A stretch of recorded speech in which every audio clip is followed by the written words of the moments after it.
Un nuevo año se abre ante nosotros. Muchas felicidades, un feliz año nuevo.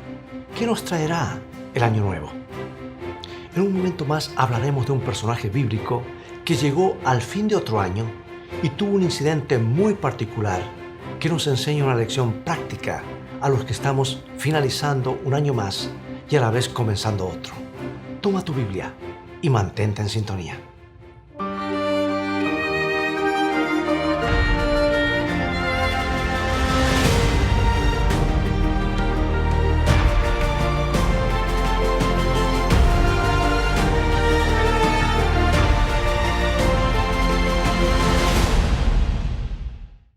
En contraste con el gobierno de Acaz, está el reino próspero de Ezequías. Desde los tiempos del rey David no se había levantado un rey que obrase tan poderosamente a favor del reino de Dios como Ezequías. Las reformas que realizó elevaron la vida espiritual de Israel. Y aunque fue fiel y un destacado reformador, enfermó de muerte. La perspectiva parecía sombría. Había enfermado de una llaga o úlcera infecciosa. El profeta Isaías, comisionado por Dios, entró al palacio para comunicar una noticia muy importante al rey. Y lo leemos esto en Isaías capítulo 38, versículo 1. Jehová dice así: ordena tu casa, porque morirás y no vivirás. En otras palabras, esto es de parte de Dios. ¿Sabes que la tarea de los profetas a lo largo de las Escrituras no siempre era la más agradable? A veces tenían que transmitir buenas noticias, otras veces otras no tan buenas como estas. Sin embargo, siempre debían ser fieles en comunicar exactamente el mensaje de Dios sin modificaciones. Y Ezequías tuvo un privilegio que no todos tienen. El Señor le pidió que se preparara porque iba a morir. Pregunto, ¿cómo reaccionarías tú si un ángel viniera esta tarde y te dijera lo mismo? ¿Cuál sería tu reacción si te dijeran exactamente lo mismo? ¿Desesperación o alegría? De una cosa sí estoy seguro. Cuando sabemos que la vida se nos va, la perspectiva de la vida cambia totalmente. Los valores de una persona cambian porque ahora se ve confrontado con la eternidad. La escala de valores y las prioridades en la vida son realineadas porque nos damos cuenta que nada trajimos a este mundo y nada nos vamos a llevar. Y esa noticia lo llevó a Ezequías sobre sus rodillas. Oró y le repasó a Dios toda su vida anterior. Las Escrituras dicen que Ezequías lloró con gran llanto. Y aquel cuyas compasiones nunca se acaban, que escucha cada plegaria de sus hijos, también oyó la oración de su siervo. Y antes que Isaías saliese hasta la mitad del patio del palacio real, Dios le dio una nueva orden, yo diría una contraorden. El profeta ahora volvió gozoso con palabras de promesa y esperanza y comunicó al rey el mensaje referente a la misericordia de Dios y su cuidado protector. Isaías 38:5. Ve y di a Ezequías: Jehová Dios de David, tu padre, dice así: he oído tu oración y visto tus lágrimas. He aquí que yo añado a tus días 15 años. Y luego le ordenó que se pusiera una masa de higos sobre la parte enferma. Y el rey sanó de una forma milagrosa. ¡Qué regalo! Prolongarle la vida. Ahora estaría viviendo con tiempo prestado. ¡Qué privilegio! ¡Qué responsabilidad! Dios le prestó días, meses y años, y ahora debería ser mucho más cuidadoso. Entonces ocurrió el siguiente diálogo entre el profeta y el rey. ¿Qué señal tendré de que sanaré?, preguntó el rey. Esta es la señal, contestó el profeta Isaías. ¿Quieres que la sombra avance 10 grados o que retroceda 10 grados? Bueno, cosa fácil es que avance 10 grados, pero no que revuelva atrás 10 grados, contestó el rey. Únicamente por intervención divina podía la sombra del cuadrante retroceder 10 grados. Y un suceso tal sería para Ezequías indicio de que el Señor había oído su oración. Y el Dios de lo imposible, el Dios de la inmensidad, el creador de los astros y que los mantiene en su órbita, hizo lo que es imposible para los hombres. Isaías 38:8. He aquí yo haré volver la sombra por los grados que ha descendido con el sol en el reloj de Acaz, 10 grados atrás. Y volvió el sol 10 grados atrás por los cuales había ya descendido. Habiendo recobrado su fuerza, el rey de Judá reconoció en las palabras de un himno la misericordia de Jehová y prometió dedicar los años restantes de su vida a servir voluntariamente al Rey de Reyes. Y su agradecimiento resulta inspirador para todos los que deseen dedicar sus años a la gloria de su Hacedor. Leo los versículos 17 al 20 de Isaías 38. He aquí amargura grande me sobrevino en la paz, mas a ti agradó librar mi vida del hoyo de la corrupción, porque echaste tras tus espaldas todos mis pecados. Porque el Seol no te exaltará, ni te alabará la muerte, ni los que descienden al sepulcro esperarán tu verdad. El que vive, éste te dará alabanza, como yo hoy. El Padre hará notoria tu verdad a los hijos. Jehová me salvará. Por tanto, cantaremos nuestros cánticos en la casa de Jehová todos los días de nuestra vida. Hermosas palabras provenientes de un corazón agradecido. Y mientras tanto, allá en los valles fértiles del Tigris y el Éufrates, moraba una raza antigua, que aunque estaba sujeta a Asiria, estaba destinada a gobernar el mundo. Entre ese pueblo había hombres sabios que dedicaban mucha atención al estudio de la astronomía. Y cuando notaron que la sombra del cuadrante había retrocedido 10 grados, o sea, unos 40 minutos aproximadamente, se maravillaron en gran manera. Su rey, Merodach Baladán, al saber que ese milagro se había realizado como señal para que el rey de Judá se sanase, de que el Dios del cielo le concedía una prolongación de vida, envió embajadores a Ezequías para felicitarle por su restablecimiento y para aprender, si era posible, algo más acerca del Dios que podía realizar un prodigio tan grande. Y la visita de esos mensajeros de un gobernante lejano dio a Ezequías oportunidad de ensalzar al Dios viviente. Cuán fácil le habría resultado hablarles de Dios, sustentador de todo lo creado, mediante cuyo favor se le había perdonado la vida cuando había desaparecido toda otra esperanza. ¿Qué portentosas transformaciones podrían haberse realizado si esos investigadores de la verdad, provenientes de las llanuras de Caldea, se hubieran visto inducidos a reconocer la soberanía suprema del Dios viviente?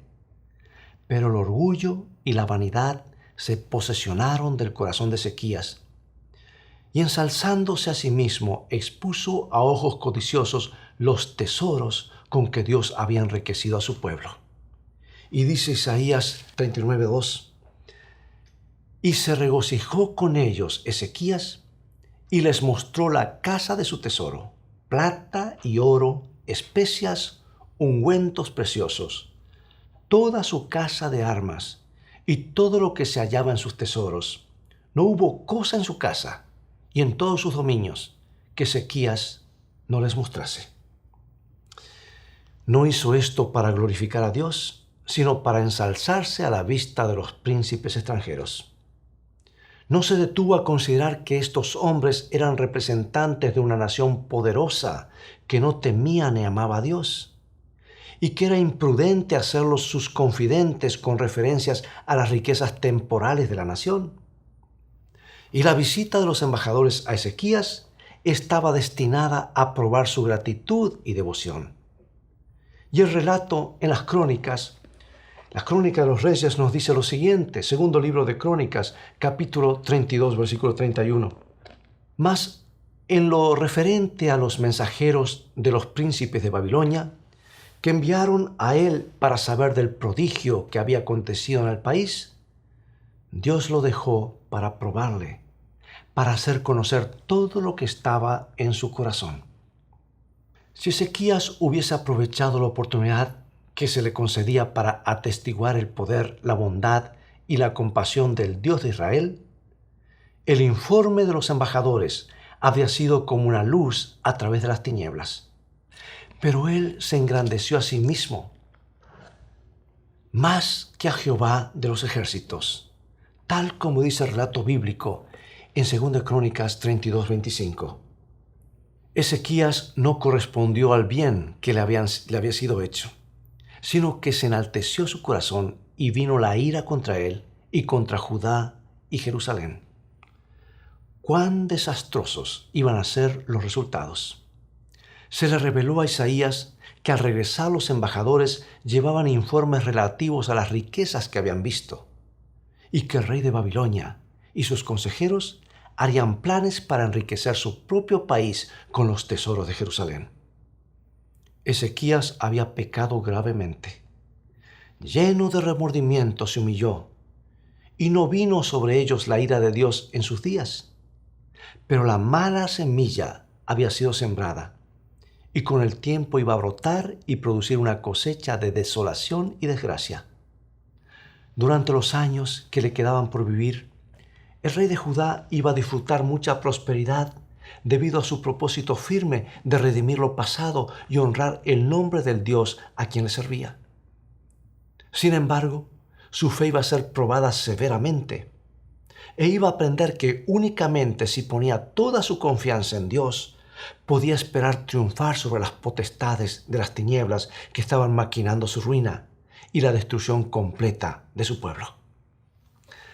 El relato de cómo Ezequías no fue fiel a su cometido en ocasión de la visita de los embajadores contiene una importante lección para nosotros. Necesitamos hablar mucho más de los capítulos preciosos de nuestra experiencia, de la misericordia y bondad de Dios, de las profundidades incomparables del amor del Salvador. Aquellos con quienes nos asociamos día tras día necesitan nuestra ayuda, nuestra dirección. Pueden hallarse en tal condición mental que una palabra pronunciada en sazón será como un clavo puesto en un lugar seguro.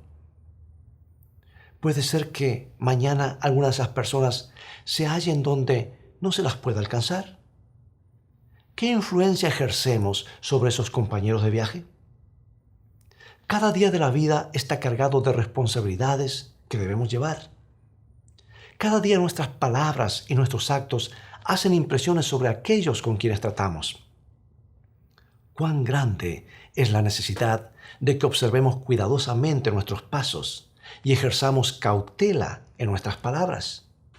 Un movimiento imprudente, un paso temerario, pueden levantar olas de gran tentación que arrastrarán tal vez un alma.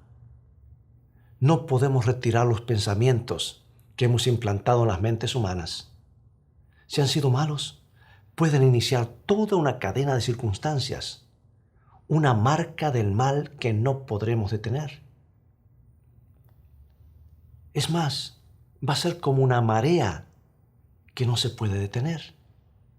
Por otro lado, si nuestro ejemplo ayuda a otros a desarrollarse de acuerdo con los buenos principios, les estaremos comunicando poder para hacer el bien, y esta sí será como una marea de bendiciones. A su vez, ejercerán la misma influencia benéfica sobre otros, y así centenares y millares recibirán ayuda de nuestra influencia inconsciente. El que sigue verdaderamente a Cristo fortalece los buenos propósitos de todos aquellos con quienes trata. Revela el poder de la gracia de Dios y la perfección de su carácter ante un mundo incrédulo que ama el pecado. Amigo y amiga, nosotros también, al igual que Ezequías, estamos viviendo con tiempo prestado. Solo la misericordia de Dios nos ha permitido llegar a otro año más. Cuán cuidadosos debiéramos ser con los días de vida que se nos concede o que se nos presta, yo diría. En medio de la agitación de las actividades diarias, no hay nada más oportuno que darle una pausa a nuestro corazón y levantar nuestra vista al cielo. Es el momento propicio de buscar a Dios, alejarnos de lo superficial y transitorio y procurar aquellos valores eternos que son los únicos que pueden darle estabilidad a la existencia. O como lo dice el profeta Jeremías, en Jeremías 6:16, paraos en los caminos y mirad, y preguntad por las sendas antiguas, cuál sea el buen camino, y andad por él, y hallaréis descanso para vuestra alma.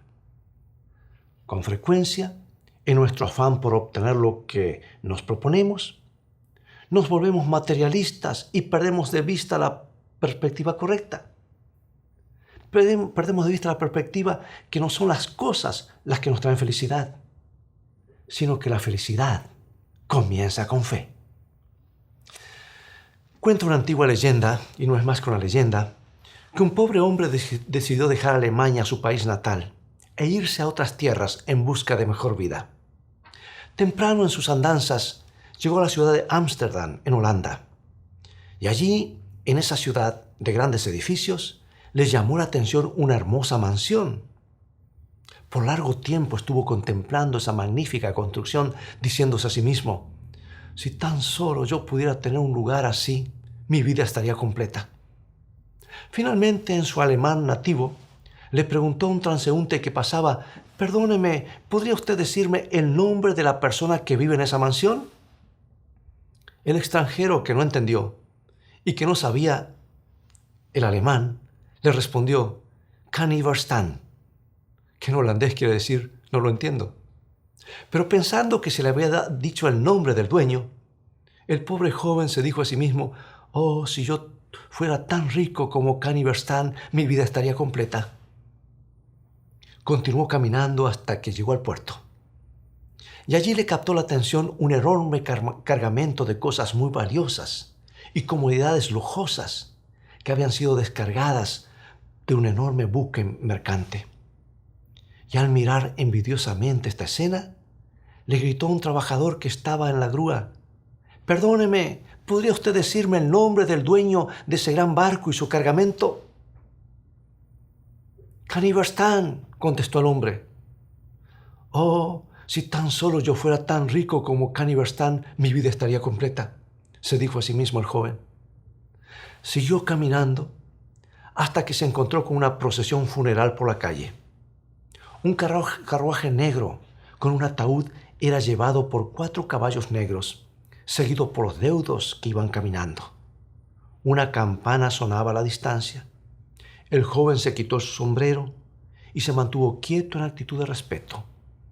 Pero no pudo resistir tomar el saco, la chaqueta del último deudo y preguntarle pausada y tristemente, ¿Cómo se llama la persona que murió, señor? Kan niet verstaan, respondió el deudo. Lágrimas corrieron por las mejillas del joven. Kan niet verstaan, dijo medio fuerte, ¿de qué te vale ahora toda tu riqueza? Y desde ese momento, cuando era tentado a decir si solamente yo fuera rico en posesiones materiales, mi vida estaría completa, él pensaba en Kan niet verstaan de Ámsterdam, su hermosa mansión, su valioso barco y su pequeña tumba. Amigo y amiga, detente y reflexiona. ¿En qué estás poniendo las prioridades en tu vida? ¿En cosas temporales solamente o en cosas de valor eterno? Tú y yo sabemos muy bien que desde el 11 de septiembre, aquel día fatídico, el mundo se ha dado cuenta que la burbuja de seguridad material que nos envuelve puede desvanecerse en pocos minutos. ¿Dónde entonces encontrar seguridad? Jesús habló mucho acerca de esto en el Sermón del Monte. Él destacó el hecho de que hay cosas de mayor valor que aquellas que perciben nuestros sentidos. Y ante una multitud preocupada por su sustento y necesidades diarias, no solamente obró el milagro de proveerle comida en forma milagrosa, sino que les prometió lo que encontramos en San Mateo 6. Buscad primeramente el reino de Dios y su justicia, y todas estas cosas os serán añadidas. El camino de Dios y los planes de Dios siempre son los mejores para nosotros. Cada uno de nosotros debiéramos formularnos seriamente la pregunta, Señor, ¿qué quieres que haga? Tienes en tus manos, amigo y amiga, lo que se convertirá en tus 365 nuevas oportunidades, únicas e irrepetibles. 24 horas cada uno de los 365 días en los que entretejerás tus planes y tus realidades, tus alegrías y tus penas, tus días de sol y también los nublados. Abre tu corazón a la influencia del Espíritu Santo. Entrégale tu vida a Jesús. Podrán venir pruebas y sinsabores, reveses y problemas, pero si pones cada día tu confianza en Jesús, te sentirás sostenido por su gracia y misericordia. Un año más que pasa a la historia. Un año más cerca del regreso de Jesús. Que en este nuevo año que el Señor te ofrece se escriban las páginas más gloriosas de su existencia.